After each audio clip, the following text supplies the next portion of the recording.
What kind of impact do you think Demarcus Robinson is going to make this season? He's one of the more interesting signings. They're trying to get younger. He's not young, but he's good, and he's been in the system. He's played for the Rams. He's produced. What do you think?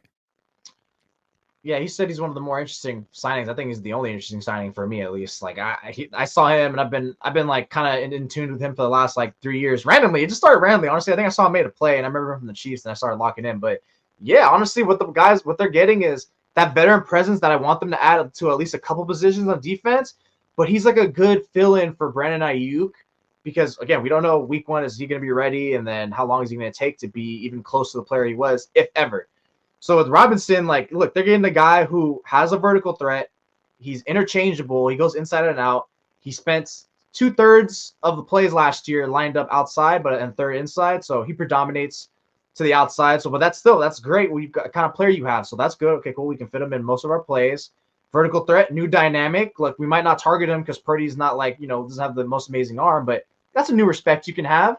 And look, one of my two favorite stats I saw from him was 27 of his 31 catches went for a first down. So either he got it or like he caught it. So I was like, okay, chain mover. That sounds like Aiyuk.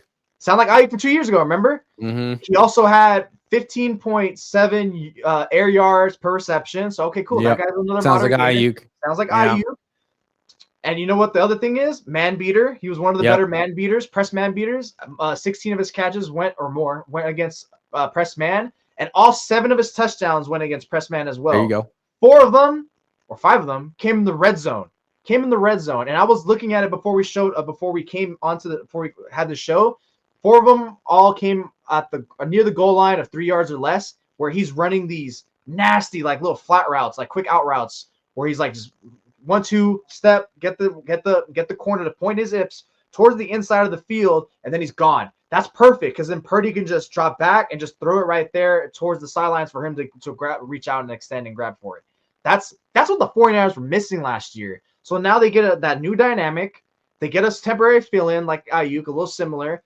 And now even when Aiyuk does come back, now you have an improvement on the red zone because their red zone offense was god-awful last year. That's why I hate like so much blaming the injuries. It's like, look, like the injuries didn't really start coming to full head of steam until after midseason. The red zone offense was one of the worst in the league in the first half.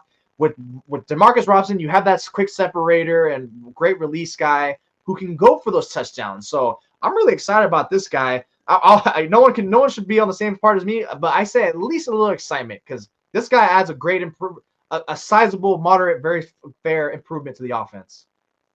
Yeah, and like my question is like, why is he here? Is he here because like this is the one veteran starting caliber player. He played like 80% of the snaps for the Rams last year. Everyone else the Niners have gotten has been backup, special teamer, reserve role. Mm-hmm. This guy could start. So is the thinking, well, he's here until Aiyuk gets back? Possible. Or is the thinking, if we trade Aiyuk, we have his replacement ready right now. We don't have to go scramble and find someone when everyone knows that we're desperate and we have to pay through the nose because we have no leverage. We already have a guy right now who can do his role. Maybe not as well as Aiyuk, but we don't really know what Aiyuk's going to be like when he gets back anyway. Yeah. That's definitely on the table. It'd be you definitely had to think it's possible. It's definitely an option, especially like the way like there was reports the way it was going last month. Like, yeah, he could be had. They're not actively pursuing him, but he could be had.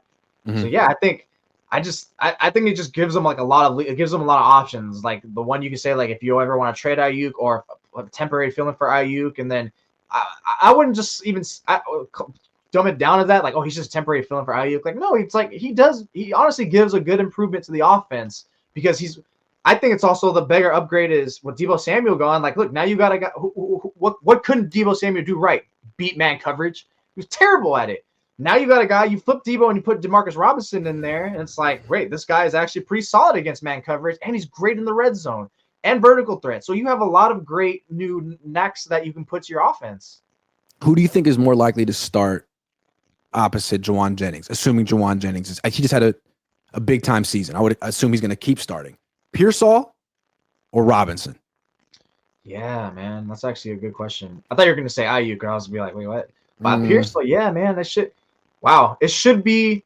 I think it's going to be Pearsall, and then they're going to throw Robinson into those 3 wide receivers. I think they still can do a 3 wide receivers set offense. They got it.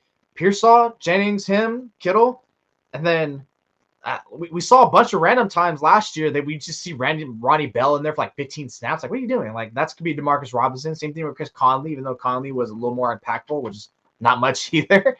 So I think yeah, that's it should be Pearsall. So I'm gonna go with Pearsall, but a nice integration with Demarcus Robinson. Because remember, Robinson played 8% of the snaps. Cooper Kupp and Puka Nacua were each missing at different points of the season simultaneously and then on their own accord. And he stepped up nice. You know, he was always a good, like, we can get a good couple plays a game from him. And now it's like, no, he really is that guy who can be a fairly nice role player.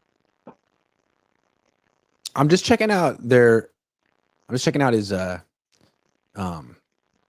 contract. I just want to compare it to Ricky Pearsall's. 2 years. Demarcus Robinson's cap number is 2 point.